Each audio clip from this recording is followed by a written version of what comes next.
नमस्कार, स्वागत है आप सभी का। सुबह के 10 बज चुके हैं और इस बुलेटिन में आप सभी का स्वागत करते हुए आगे बढ़ते हैं और देखते हैं सबसे पहले अब तक की हेडलाइंस। देश के 10 राज्यों और केंद्र शासित प्रदेश की 96 लोकसभा सीट्स पर मतदान जारी। पहले 2 घंटे में सुबह 9 बजे तक 11.67% रहा औसत मतदान। प्रधानमंत्री नरेंद्र मोदी ने मतदाताओं से अपील की, अपना कर्तव्य निभाएं और लोकतंत्र को मजबूत बनाएं। चुनाव आयोग ने निष्पक्ष और शांतिपूर्ण मतदान के लिए सभी जरूरी इंतजाम किए। भीषण गर्मी के बीच सुबह से पोलिंग बूथ पर लगी मतदाताओं की कतार। कई वीआईपी चेहरों ने भी किया मताधिकार का इस्तेमाल।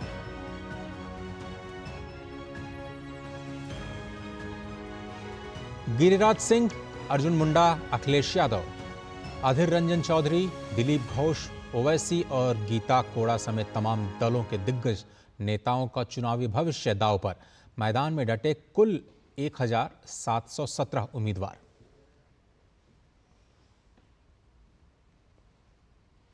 आंध्र प्रदेश विधानसभा की सभी 175 सीटों पर 9 बजे तक 9.21% और ओडिशा विधानसभा की 28 सीट्स पर 9.25% वोटिंग पूरी। यूपी के दादरौल और तेलंगाना के सिकंदराबाद कैंट में भी उपचुनाव हो रहे हैं।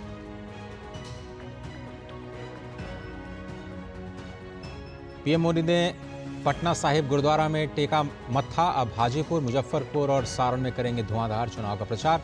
दोपहर बाद संसदीय क्षेत्र वाराणसी में होगा भव्य रोड शो।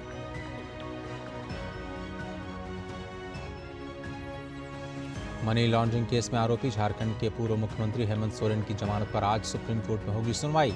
ईडी की गिरफ्तारी को दी गई है चुनौती।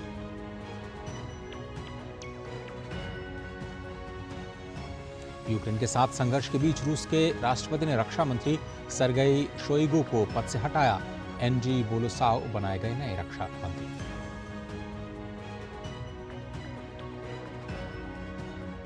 और आईपीएल में आरसीबी की प्लेऑफ में पहुंचने की उम्मीद कायम।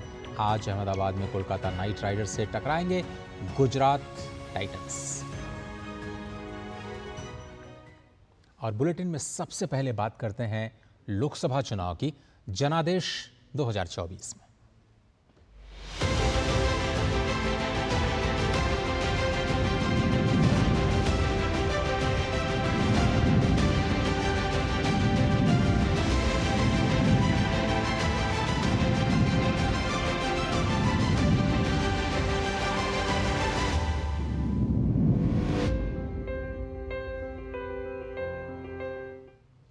केंद्र में अगली सरकार किसकी होगी, ये तय करने के लिए लोकसभा के चौथे चरण के चुनाव आज हो रहे हैं। आज चुनाव का चौथा चरण 10 राज्य और केंद्र शासित प्रदेश में 96 सीट्स पर वोटिंग के जरिए कराई जा रही है। सुबह 9 बजे तक 11.67% औसत मतदान रहा। भीषण गर्मी के बावजूद इस चरण में वोटिंग के लिए लोग कतारों में खड़े हैं। लोकसभा चुनाव 2024 के चौथे चरण के मतदान के 3 घंटे पूरे हो चुके हैं। मतदान के इस महापर्व में जम्मू कश्मीर के बडगांव क्षेत्र और ओडिशा नवरंगपुर क्षेत्र में मतदान के लिए विशेष प्रबंध किए गए। लोकसभा के इस पर्व में प्रसिद्ध अभिनेताओं ने भी अपने मताधिकार का प्रयोग किया। प्रसिद्ध अभिनेता जूनियर एनटीआर, अल्लू अर्जुन ने हैदराबाद के जुबली हिल्स में जाकर के मतदान किया। वहीं अभिनेता चिरंजीवी ने भी अपने परिवार के साथ वोट डाले। साउथ सुपरस्टार और जनसेना पार्टी चीफ पवन कल्याण ने मंगलागिरी के एक मतदान केंद्र पर अपना वोट डाला है।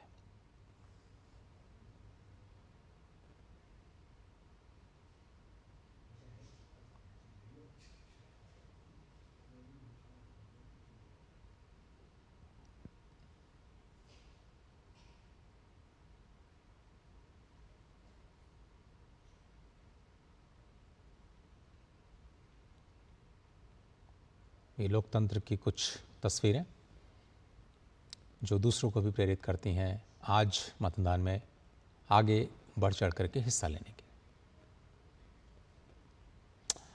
और चुनाव के बीच संदेश खाली एक बार फिर से सुर्खियों में है। बीजेपी नेता अमित मालवीय ने एक वीडियो जारी किया जिसमें पश्चिम बंगाल की rapid action force, civic police और स्थानीय टीएमसी कार्यकर्ताओं के साथ भाजपा कार्यकर्ताओं के घरों में घुस करके तोड़फोड़ और निजी सामान को नष्ट करते हुए नजर आ रही हैं। बीजेपी नेता ने ममता सरकार पर आरोप लगाया कि संदेश खाली के महिलाओं द्वारा टीएमसी के स्थानीय गुर्गे दिलीप मलिक के खिलाफ धमकाने का विरोध करने के बाद यह कदम उठाया गया है। मुख्यमंत्री ममता बनर्जी के आड़ो हाथों लेते हुए अमित मालवीय ने एक्स पर पोस्ट किया कि मुख्यमंत्री को सत्ता के इस बेशर्म दुरुपयोग को रोकना होगा। मालवीय ने कहा कि इस तरह की धमकियां बर्दाश्त नहीं की जा सकती, कानून का शासन कायम रहना चाहिए। अमित मालवीय ने अवैध रूप से गिरफ्तार किए गए कार्यकर्ताओं को रिहा करने की मांग भी की है।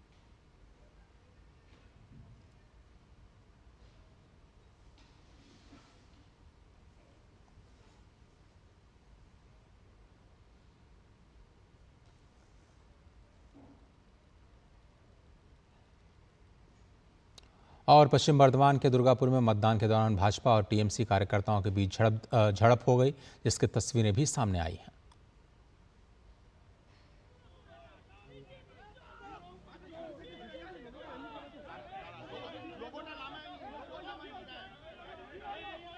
और कोलकाता से प्रसेनजीत बख्शी इस वक्त जुड़ रहे हैं। प्रसेनजीत, सुबह से 3 घंटे के दौरान पश्चिम बंगाल में लोकसभा चुनाव का क्या हाल है? कितनी जगह से झड़पों की खबरें आई हैं? नहीं, देखिए अजय, चुनाव आयोग और जो केंद्रीय सशस्त्र बल है, इनकी तरफ से इस बार की बंगाल की चुनाव पूरी तरह से हिंसा मुक्त करने की पूरी कोशिश है। लेकिन जिस तरह से जगह जगह पर खासतौर से तृणमूल कांग्रेस के लोगों ने जैसे बीरभूम जिला में, जैसे बर्धमान पश्चिम जिला में और बहरमपुर जहां पे अधीर रंजन चौधरी उम्मीदवार है, इस सब जगह पे थोड़ा दबाव डालने की कोशिश में है ऑपोजिशन, जो बूथ एजेंट है या पोलिंग एजेंट है, सबके ऊपर। और इसी के कारण जगह जगह पर झड़प की खबर हमें मिल रहा है। लेकिन ये भी है खबर कि कुछ जगह पे विरोधियों का जो बूथ कैंप है वो तोड़ा गया है। रात के अंधेरे में फ्लैग जो है वो जमीन में या तालाब में फेंका गया है। तो इस तरह की खबर हमें मिलने को आ रहा है सुबह के 3 घंटे में। और कुछ जगह पे जो बूथ एजेंट है, पोलिंग एजेंट है, इनको बैठने से रोका जा रहा है। लेकिन फिर भी अजय, मैं कहूंगा कि बंगाल की जो इतिहास है, जो कलंकमय इतिहास है, उस इतिहास की रियाज से अगर बात करें तो अभी तक ये झड़प के अलावा मैं पूरी जो श्रेय ये इलेक्शन कमीशन को देना चाहता हूं कि ये जो तस्वीरें आप दिखा रहे हो ये तो सही है, हो रहा है, लेकिन बंगाल के हिसाब से ये एकदम न्यूनतम है। और कोशिश ये है कि इस तरह की जो स्थिति है उसको भी नियंत्रण में लाया जाए। अजय, चलिए, आपने बंगाल के लिहाज से जो इतिहास को देखते हुए ये छिटपुट घटनाएं ही कही जा सकती हैं। धन्यवाद आपका प्रसेनजीत बख्शी जुड़ने के लिए। और इस बार हैदराबाद लोकसभा सीट पर चुनाव काफ़ी सुर्खियां बटोर रहा है। यहाँ एआईएमआईएम के मौजूदा सांसद असदुद्दीन ओवैसी को इस बार बीजेपी प्रत्याशी माधवी लता ज़बरदस्त टक्कर दे रही हैं। जिस तरह से ओवैसी अपने भाषण में धार रखते हैं, उसी तरह से माधवी लता भी काफ़ी तेज तर्राक हैं। नतीजे तो 4 जून को पता ही चलेंगे, लेकिन उससे पहले हैदराबाद की गर्मी और उस पर चुनावी पारा दोनों ही काफ़ी बढ़ चले। दोनों नेताओं ने आज हैदराबाद में अपने अपने वोट डाले और जीत का दावा भी किया।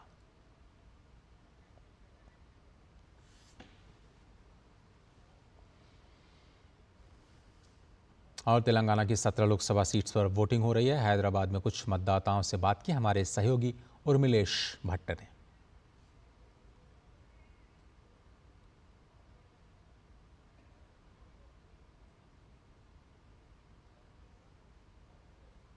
जो इंफ्रास्ट्रक्चर डेवलपमेंट जो कंट्री में चाहिए और बहुत होना है उसके लिए इश्यूज थे, तो इक्वल राइट्स का, तो वो उसके बारे में अगर कुछ विकास हो सकता है तो इसके वास्ते हमने वोट लगाए थे, डाले थे। और हमको फ्री बीस कुछ भी नहीं चाहिए तो हमारा हक चाहिए, बस हमारा हक दे दो, बस हो गया। देश की प्रगति, देश की सुरक्षा और आने वाले पीढ़ियों का भविष्य, ये 3 जो है मेन मुद्दे हैं। और मैं चाहता हूँ कि जो भी सरकार बन के आए वो पूरे देश के लोगों का स्वास्थ्य और समृद्धि का खास ध्यान रखे और जो मिडिल क्लास के लोग हैं, जो कि कई तरह के प्रेशर और स्ट्रेस से गुज़र रहे हैं, उनके लिए वो कुछ स्कीम ऐसे निकाले, चाहे वो टैक्सेशन से रिलेटेड हो, चाहे जो महंगाई वगैरह जो बढ़ रही है उससे रिलेटेड हो। चाहती हूँ कि महिलाओं की सुरक्षा पे, जो भी सरकार बने, महिलाओं की सुरक्षा पे वो काम करे, क्योंकि हमारी माँ बेटियाँ बाहर जाती हैं, आजकल तो सब लोग वर्किंग है, रात रात आते हैं, तो वो एक इशू है। दूसरा भ्रष्टाचार, और हमारे देश को एक हालांकि मोदी जी ने बहुत अच्छा काम किया है, एक उन्होंने बहुत ऊंचाई तक पहुंचाई है, जो भी आगे सरकार आए वो हमारे देश को बहुत ऊंचाई तक लेके जाए। और महाराष्ट्र में लोकसभा के चौथे चरण में 11 लोकसभा सीटों के लिए मतदान हो रहा है। भारी संख्या में लोग सुबह सुबह घर से निकलकर मतदान केंद्रों तक पहुंच रहे हैं। डीडी न्यूज संवाददाता योगेश शीतल ने महाराष्ट्र के मतदान केंद्र का जायजा लिया। 23,000 से ज्यादा पोलिंग बूथ पे इस वक्त मतदान चल रहा है। कुल 11 कंस्टिट्यूएंसीज हैं जिसमें इस चरण में यानी कि चौथे चरण में मतदान होना है। 298 प्रत्याशियों के कह सकते हैं कि चुनावी भाग्य का, जो राजनीतिक भाग्य का फैसला आज जो है वो ईवीएम में बंद हो जाएगा। इस वक्त हम एक पोलिंग बूथ पे हैं, वहां पे एक वृद्ध हैं, वो मतदान करने आए हैं। क्या उम्र है आपकी? 80 साल। 80। नाम क्या है आपका? मीननाथ रंगनाथ चपरे। और घर के जो बाकी सदस्य हैं वो भी मतदान कर लिए, वो आपके बाद आएंगे? मेरा मिसेस पहले करके गई। ये फर्स्ट टाइम वोटर हमारे साथ है। नाम बताइए, क्या नाम है आपका? श्रिया देवधर। श्रिया, काफी खुश लग रही है, क्या वजह है? हाँ, पहली बार वोटिंग किया है अभी सुबह सुबह आके। कैसा एक्सपीरियंस रहा? अच्छा था सब। दिखाइए अपना फिंगर, दिखाइए। एक बार बताइए श्रेया, जो लोग अभी मत करने नहीं आए हैं या थोड़ी देर में आना चाहते, या कई बार लोग नहीं भी करते, उनके लिए क्या कहना चाहेंगे? First of all, it is the right of a citizen to vote. तो हमें हमारा हक जो है वो ये करना चाहिए, क्योंकि single vote can decide the future of our country. So बस यही बोलना चाहिए। बहुत बहुत धन्यवाद श्रेया। तो श्रेया है जो कि बता रही हैं कि वो फर्स्ट टाइम वोटर थी। इसके अलावा हमने देखा सीनियर सिटीजन में, कुल मिलाकर अगर हम देखें तो कुछ दिव्यांग भी हमने सुबह दिखे हैं। ट्रेंड, अगर हम अर्ली ट्रेंड की बात करें, सुबह के अगर पूरे आप बोल सकते हैं कि ट्रेंड की बात करें तो बहुत अच्छा ट्रेंड फिलहाल पुणे में दिख रहा है। महाराष्ट्र में हालांकि कुल मिलाकर देखें तो जो चौथा चरण है, जिसमें कि 11 कंस्टिट्यूएंसीज हैं, जिसमें कि मतदान होना है, जिसमें कि नॉर्थ महाराष्ट्र है, वेस्टर्न महाराष्ट्र है और सेंट्रल मराठवाड़ा है, यहाँ पे इस वक्त मतदान चल रहा है। मुझे लगता है जिस तरीके का ट्रेंड चल रहा है उसमें टर्नआउट जो है वो अच्छा आ सकता है आज, और टर्नआउट को लेकर जो कंसर्न है वो कुछ हद तक जो हो सकता है उसको हैंडल, और उसको लेकर एक पॉजिटिव नोट पे आज की वोटिंग जो है वो मुझे लगता है कि खत्म होगी। अपने सहयोगी कपिल और रोहन गवली के साथ मुकेश कुमार शीतल, दूरदर्शन समाचार, महाराष्ट्र। तो करीब 12% वोटिंग हो चुकी है चौथे चरण की। पिछले 3 घंटों से ज्यादा थोड़ा सा वक्त हुआ है। अश्विनी मिश्रा कन्नौज से हमारे साथ जुड़ रहे हैं, दिवाकर झारखंड खूंटी मतदान केंद्र से, और राजेश राज बेगूसराय से हमारे साथ जुड़ रहे हैं। तीनों ही जो हमारे वरिष्ठ संवाददाता हैं इस वक्त फील्ड पे हैं, तीनों का ही स्वागत करते हैं। और सबसे पहले राजेश, आपके पास आते हैं। बिहार की राजनीति में अभी तक देखें तो आपने क्या पाया, और बेगूसराय खासतौर पर इस बार कौन से मुद्दों को लेकर के आज मतदान के लिए उतरा है? देखिए, बेगूसराय जो है ये कर्म की भूमि है।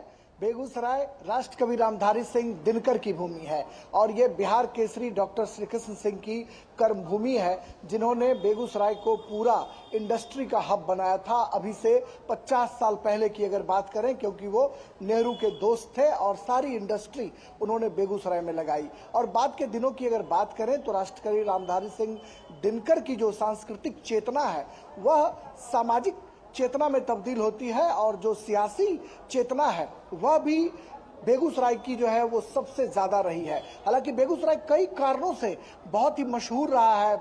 अजय, मैं आपको थोड़ी जानकारी देना चाहूंगा कि सबसे पहले जब 1952 में जब चुनाव की शुरुआत हुई थी, उसी चुनाव में यहां से बूथ लूट की शुरुआत हुई थी।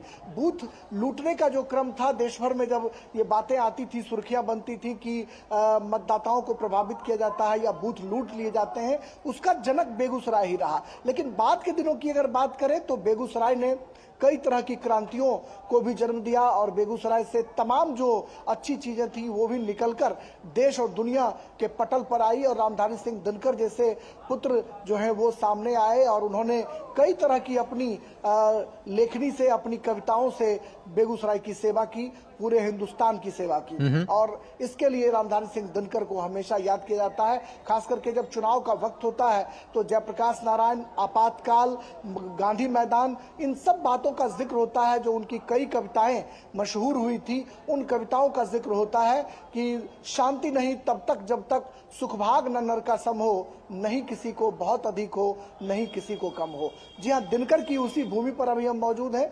वोटिंग का जो आलम है वह हमारे पीछे आप देख सकते हैं, ग्रामीण इलाके हैं और सबसे जो बड़ी बात है कि प्रचंड गर्मी और धूप की तपिश के बीच मतदाता जो है बड़ी तादाद में हमारे पीछे अजय आपको दिखाई पड़ रहे होंगे। कतारों में पंक्तिबद्ध होकर लोग यहाँ वोटिंग करने के लिए आए हैं और यह पहला अवसर होगा, ये मेरा 6ठा चुनाव है बिहार में कवर करने का अजय, लेकिन मैं मतदान अमूमन जो है वो बहुत कम ही कर पाता था, लेकिन ये पहला अवसर होगा जब मैं अपने इस मतदान केंद्र पर मैं आज वोटिंग भी करूंगा।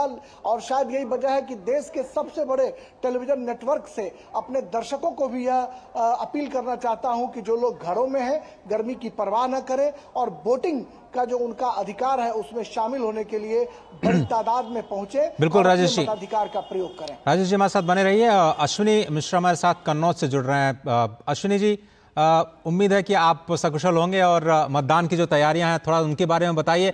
साथ ही साथ 2014 डिम्पल जी के नाम रहा, उसके बाद 2019 बीजेपी के नाम रहा और फिर से इस बार बड़ी हाई प्रोफाइल सीट पर आप हैं जहां अखिलेश यादव मैदान में हैं। किस तरह का माहौल नजर आ रहा है?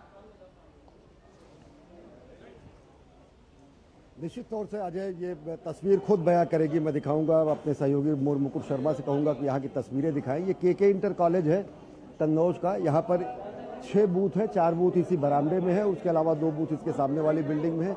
सुबह 7 बजे से पहले से ही लोगों का यहाँ पर तांता लगा हुआ है। हाई प्रोफाइल सीट है जैसा आपने कहा। अखिलेश यादव यहाँ पर मैदान में है, सुब्रत पाठक यहाँ से मैदान में है और सबसे बड़ी बात कि 1967 में डॉक्टर राम मनोहर लोहिया भी यहाँ से संसद चुनकर गए थे। तो उसके बाद अगर देखें तो बड़े बड़े नेताओं की ये कर्मभूमि रही है, जहाँ से लोगों ने उनको चुनकर संसद भेजा है। शीला दीक्षित यहाँ से गई, अखिलेश यादव के पिता मुलायम सिंह यादव यहाँ से संसद में गए, डिम्पल यादव यहाँ से पहुंची। लेकिन एक समाजवादी जो गढ़ माना जाता था उसको गिराने का काम 2019 में सुब्रत पाठक ने किया जब उन्होंने डिम्पल यादव को यहाँ पर शिकस्त दी।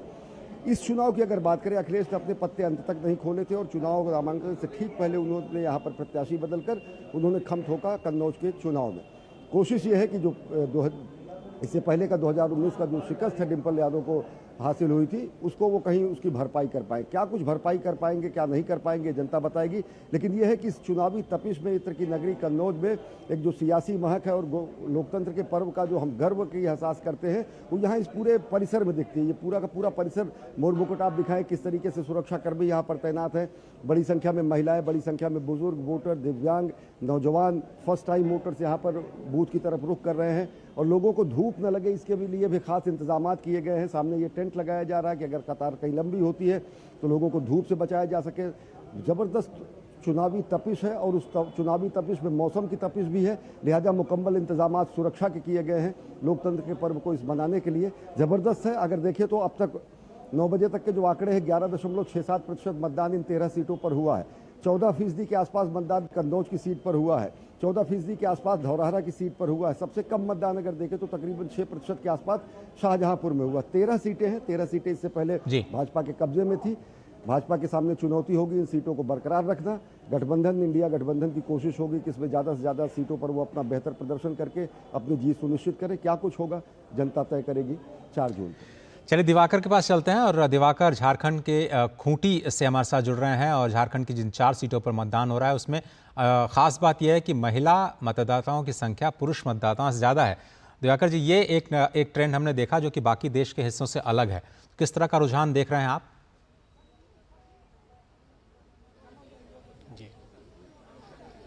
देखिए, निश्चित तौर पर झारखंड का जो रुझान है वो उत्साहजनक है।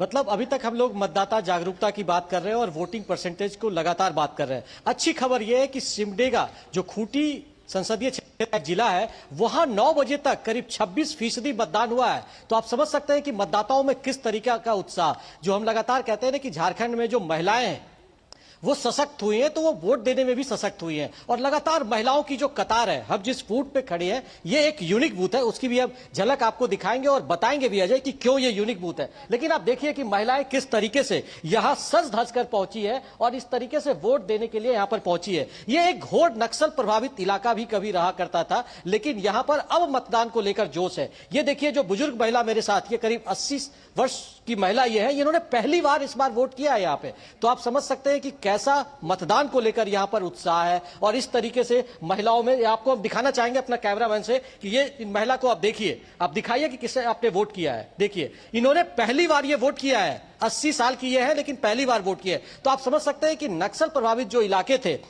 वहां पर पहले किस तरीके का खौफ था, डर था, और उसके बाद लोग अब वोट करने के लिए आगे आए हैं। और इन महिलाओं में देखिए ये पारंपरिक परिधान में सजी हुई महिलाएं यहां पर हैं। और ये जो बूथ है उसको एक तरीके से परंपरा और प्रकृति के जरिए सजाया गया है। यहाँ के खूबसूरत जो फूल है उससे इस मतदान केंद्र को सजाया गया है। और उसके बाद यहाँ पर जितने भी लोग हैं वो सभी ट्रेडिशनल ड्रेस में आपको नजर आ रहे हैं कि किस तरीके से, ये देखिए यहाँ पर लोग जो ग्रामीण इलाके के लोग हैं, ये काफी दुर्गम इलाका है। ये खूंटी संसदीय क्षेत्र का तोरपा का इलाका है जो काफी दुर्गम माना जाता है, नक्सल प्रभावित इलाका है। यहां पर ठीक से कनेक्टिविटी भी नहीं है, उसके बावजूद मतदान को लेकर लगातार उत्साह और जोश यहां पर देखने को मिल रहा है। और यहां के लोगों से, जब मतदाताओं से हम बात कर रहे थे, यहां तक कि गांव के प्रधान से जब हमने बात किया तो उन्होंने बोला कि हम राष्ट्रीय स्तर को इस बार ब्रेक करेंगे। हमारे गांव के जो सभी लोग हैं 100% लोग यहां आकर मतदान करेंगे। ये कोशिश लगातार सुबह से ये लोग कर रहे हैं। सब लोगों ने बिना जलपान किए पहले मतदान केंद्र पर पहुंचे हैं और उसके बाद ये मतदान कर रहे हैं। देखिए किस तरीके से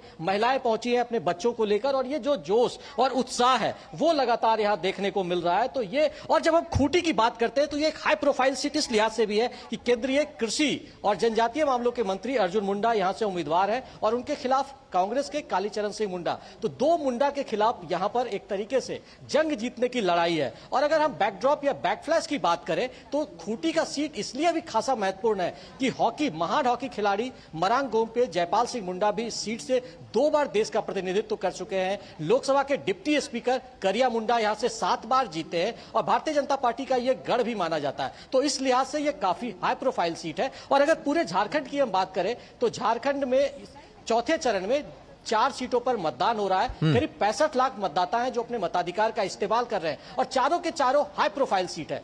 4 में से 3 सीटों पर पिछले बार भारतीय जनता पार्टी जीती थी। हालांकि सीबूम जो कोल्हान का इलाका है वहां पर कांग्रेस को विजय मिली थी, लेकिन कांग्रेस की उम्मीदवार जो गीता कोड़ा थी उस बार उन्होंने पाला बदलकर भाजपा का दामन थामा है। और वो सीट भी इसलिए भी महत्वपूर्ण है क्योंकि वो जो झारखंड के अभी चीफ मिनिस्टर है चंपई सोरेन, उनका वो गृह जिला कहलाता है। तो उनकी भी किस्मत एक तरीके से दाव पर लगी हुई है। और प्रधानमंत्री नरेंद्र मोदी ने लगातार जो चारों कंस्टिट्यूएंसीज है उनमें उन्होंने एक के बाद एक चुनावी दौरे किए। तो आप समझ सकते हैं कि कितना हाई प्रोफाइल ये सीट है। जी दिवाकर, आप भी अजय, आप भी बिल्कुल जो स्थानीय परिधान है उसी में नज़र आ रहे हैं और उत्साह बिल्कुल आपके चेहरे पर भी स्पष्ट नज़र आ रहा है। लेकिन क्या जो जनजातीय मुद्दे हैं वो क्या प्रभावी होने वाले हैं? आकांक्षी जिलों की जो योजना शुरू की गई थी उसका असर क्या ज़मीन पर दिखा है? विकास पहुंचा है? वो तो साफ दिख रहा है क्योंकि पहली बार अगर 80 साल की जो माँ है वो मतदान करने आती हैं तो विकास और सुरक्षा का माहौल कितना बदला है समझ में आ सकता है। लेकिन तैयारियां करने में क्या दिक्कतें हुई या पहले से काफ़ी चीज़ें बदली हैं? और ख़ासतौर पर जनजातीय अस्मिता कितना बड़ा मुद्दा है?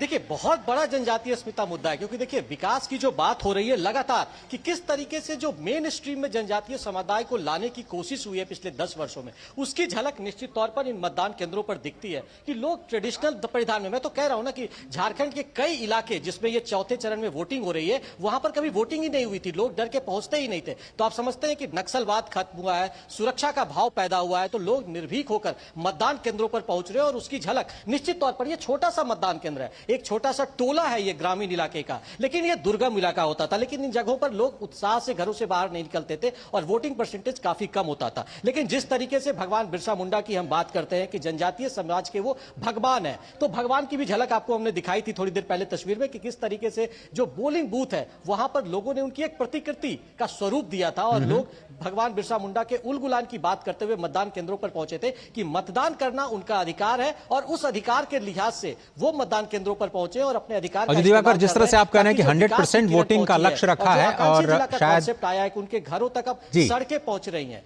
जी बिल्कुल, और शायद पूरे देश को ये संदेश जाता है खूंटी जैसे मतदान केंद्र से, एक छोटे से मतदान केंद्र से, कि जो 100% मतदान के लिए लोग बाहर आए और ज्यादा से ज्यादा संख्या में मतदान करें। राजेश, आपके पास आना चाहते हैं।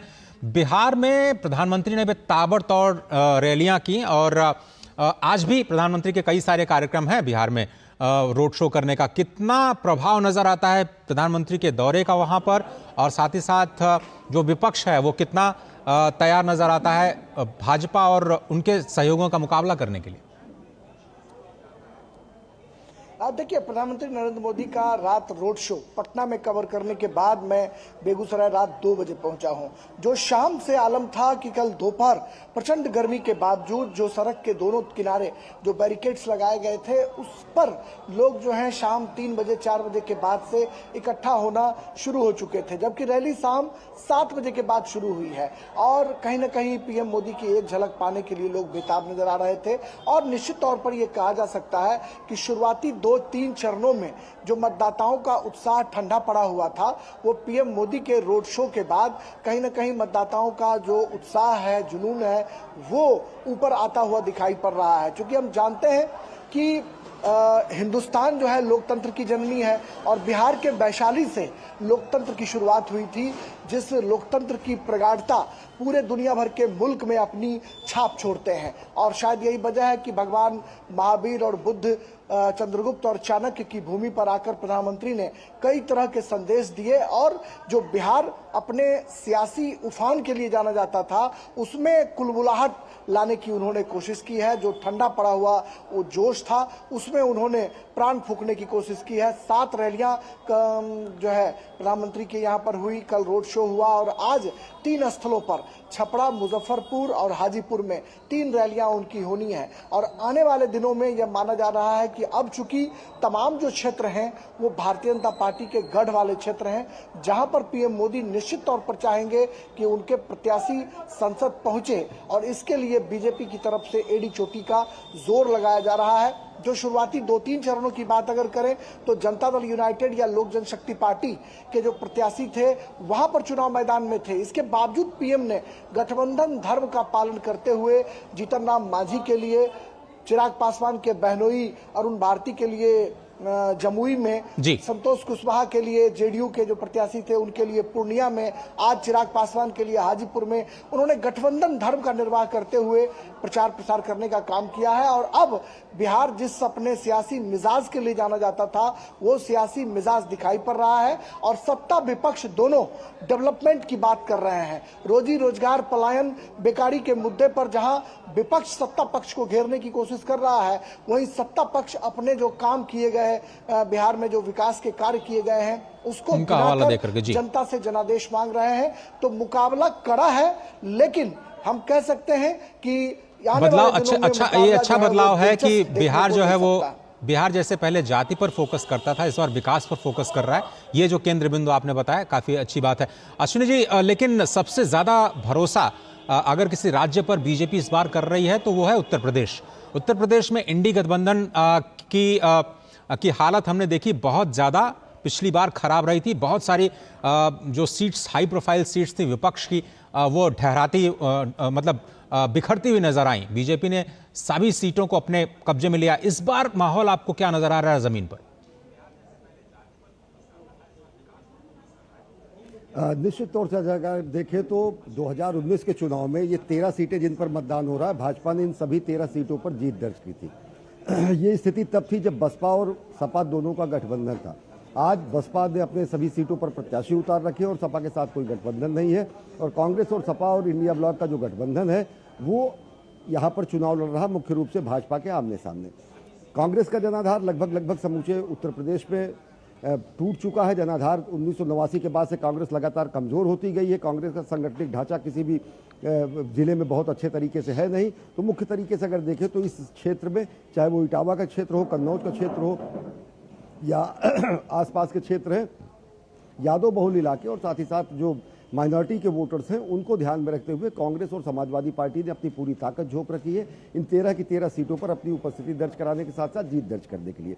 कन्नौज की जैसे मैं बात कर रहा था, कन्नौज में आखिरी पत्ता खोलते हुए मुलायम सिंह यादव, जिसको कहते हैं हथिया पाट, दाव खेला करते थे, अंत में पत्ते खोलते थे, चित करने की कोशिश करते थे। डिम्पल यादव जब पिछली बार सुब्रत पाठक से चुनाव हारी तो इन्होंने इस बार 2024 के चुनाव में प्रत्याशी ही दूसरा घोषित किया था और ऐन वक्त पर नामांकन से ठीक पहले अखिलेश यहाँ पर चुनावी मैदान में कूदे हैं। अखिलेश ने सियासत की शुरुआत यहाँ से की, समाजवादी गढ़ माना जाता है, लेकिन 1996 में भी भाजपा यहाँ से जीतने में कामयाब रही थी। 2019 में तो इस किले को सुब्रत पाठक ने ढहा दिया था। तो साफ तरीके से जो यहाँ पर जातीय समीकरण है और जो इक्वेशंस है, पॉलिटिकल इक्वेशंस और जातीय गठबंधन, इनके आधार पर इंडिया गठबंधन यहाँ पर चुनाव लड़ रही है और भाजपा के अपने दावे हैं, अपने सांसदों द्वारा किए गए विकास कार्यों से ज़्यादा महत्वपूर्ण तरीके से वो सांसद भी केंद्र की उन लोक कल्याणकारी योजनाओं के जिक्र लोगों से कर रहे हैं जो केंद्र प्रायोजित योजनाएं अलग अलग क्षेत्रों में हुई हैं।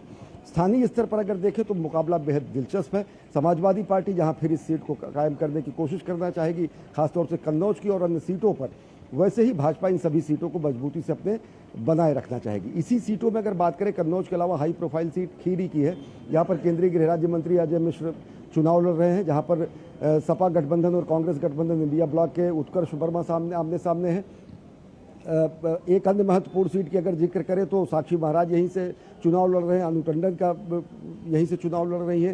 मिश्रिख, शाहजहांपुर, बहराइच, उन्नाव और कन्नौज, ये कुल मिलाकर 13 सीटें और 13 की 13 सीटें भाजपा के कब्जे में थी।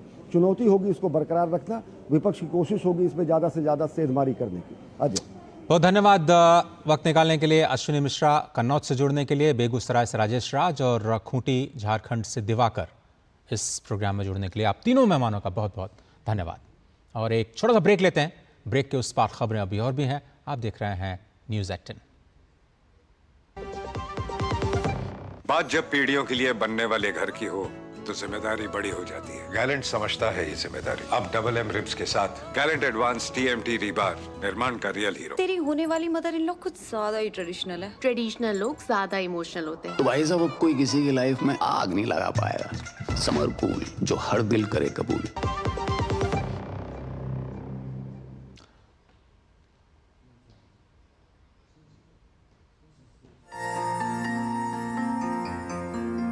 हमारा संबंध संगीत से है। संगीत कई चीज़ों का मिश्रण है। संगीत सुरों का मिश्रण है, ताल का मिश्रण है। ताल और लय में फ़र्क होता है, तो लय का मिश्रण है, ताल का मिश्रण है। सुरों का और माधुर्य का और मेलोडी का में एक फ़र्क होता है। तो सब कुछ मिला के संगीत बनता है। वैसे ही देश को अगर हम संगीत मान लें या एक हार्मनी मान लें, एक गीत मान लें, एक एक नोट, एक एक ताल, हर चीज़ मिला के वो एक संगीत का शाहकार बनता है। वैसे ही देश है। हम सभी के सुरों को मिला के, हम सभी की तालों को मिला के एक लय में हम जब मिल के साथ चलते हैं तो एक अच्छा प्रगतिशील देश बन के सामने आता है। याद रखिए कि आपका जो वोट है वो एक नोट की तरह है, एक सुरों के नोट की तरीके से है, जो सब एक साथ मिलके इस तरह संगीत बनता है। वैसे ही हमारा देश आपके वोट से बनता है। नोट से बनता है संगीत, वोट से बनता है देश। ये हक हर देश में नहीं है। इस देश में आपको यह हक मिल रहा है कि आप अपना वोट दे पाएँ और आपको उस जगह दी जाती है, चाहे आप अरबोपति हों या चाहे आप एक मध्यम वर्गीय इंसान हों, हक बराबर है सबको। तो इस अधिकार का आप पूरा फ़ायदा उठाएं और देश की प्रगति में अपना योगदान दें। 5 साल में 5 मिनट तो अपने देश को हम दे ही सकते हैं। आइए गर्व से अपना वोट दें। मेरा वोट, मेरी वॉइस। और लोकतंत्र के इस पर्व में दक्षिण भारतीय फिल्मों के मशहूर अभिनेताओं ने आज अपने मताधिकार का इस्तेमाल किया और लोकतंत्र की मजबूती में अपना योगदान दिया। और आप ये तस्वीरें आपको दिखाते हैं जिसमें जो साउथ के सुपरस्टार्स हैं वो मतदान करते हुए नज़र आ रहे हैं। और जूनियर NTR, अल्लू अर्जुन, चिरंजीवी और पवन कल्याण, ये चारों ही सुपरस्टार जो हैं वो अपने अभिनय के लिए तो दक्षिण भारत क्या कहें, पूरे भारत में अपना जलवा दिखाई चुके हैं, लेकिन ये तस्वीरें हाई प्रोफाइल सीट्स पर हाई प्रोफाइल लोगों के द्वारा मताधिकार की जो तस्वीरें हैं वो अपनी जिम्मेदारी को निभाते हुए और दूसरों के लिए भी प्रेरणा का स्रोत बनते हुए ये तस्वीरें आज सुबह मताधिकार का प्रयोग करते हुए ये फिल्म स्टार आज अपने देश की सरकार चुनने में योगदान दे रहे हैं और लोगों से अपील भी कर रहे हैं कि लोग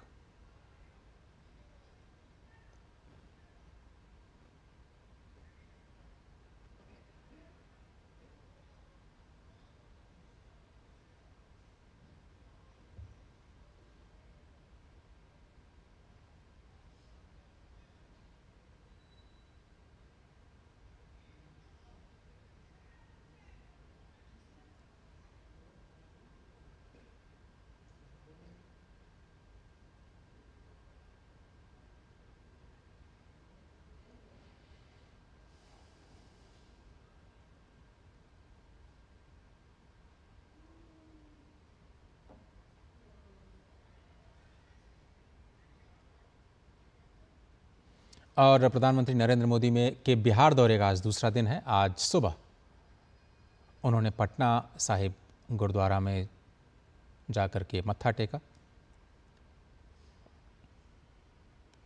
और इस अवसर पर सभी परंपराओं का निर्वाह करते हुए परंपरागत पगड़ी में आज प्रधानमंत्री नजर आए और इस बहुत ही प्रसिद्ध गुरुद्वारे में जाकर के उन्होंने आज गुरु ग्रंथ साहिब के समक्ष मत्था टेका और वहाँ के प्रसिद्ध लंगर के निर्माण की प्रक्रिया में भी अपना श्रमदान किया। ये तस्वीरें आप देख रहे हैं, स्वयं प्रधानमंत्री अपने हाथों से लोगों को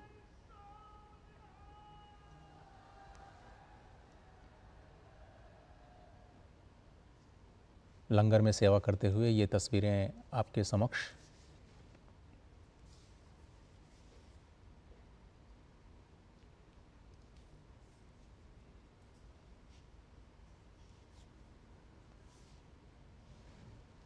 गुरुद्वारे में श्रमदान करते हुए तस्वीरें आज हम पहली बार देख रहे हैं।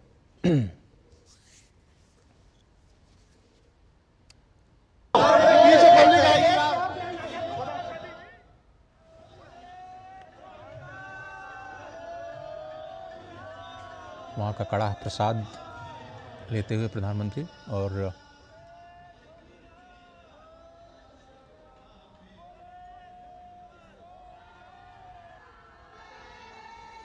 बोले सोनिहाल सत श्री अकाल के साथ ही उनका स्वागत करते हुए वहाँ के स्थानीय जनप्रतिनिधि। पटना साहिब गुरुद्वारा में आज सुबह प्रधानमंत्री ने सभी परंपराओं का निर्वहन करते हुए वहाँ पर मत्था टेका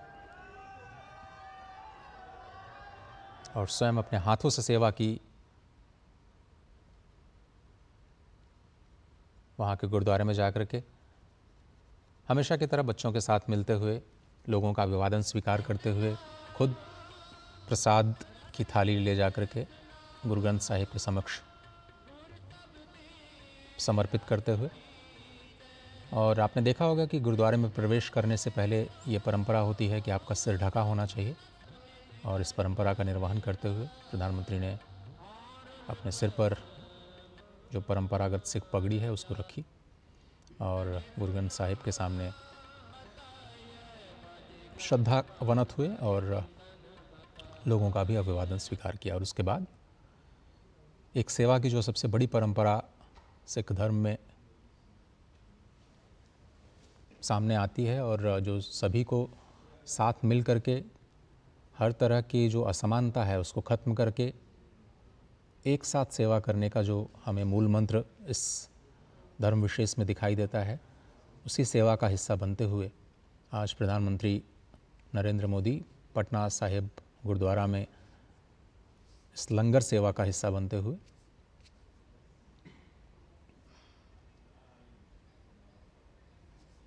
और जैसा कि हमने आपको बताया कि आज दूसरा दिन है और आज उन्होंने अपने दिन की शुरुआत इसी कार्यक्रम से की और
आप देख रहे थे थोड़ी देर पहले की तस्वीरें, जहां पर प्रधानमंत्री ने अब से थोड़ी देर पहले पटना साहिब में जाकर के हाजिरी लगाई और सेवा में हिस्सा लिया। छोटा सा ब्रेक लेते हैं। आप देख रहे हैं न्यूज़ 18।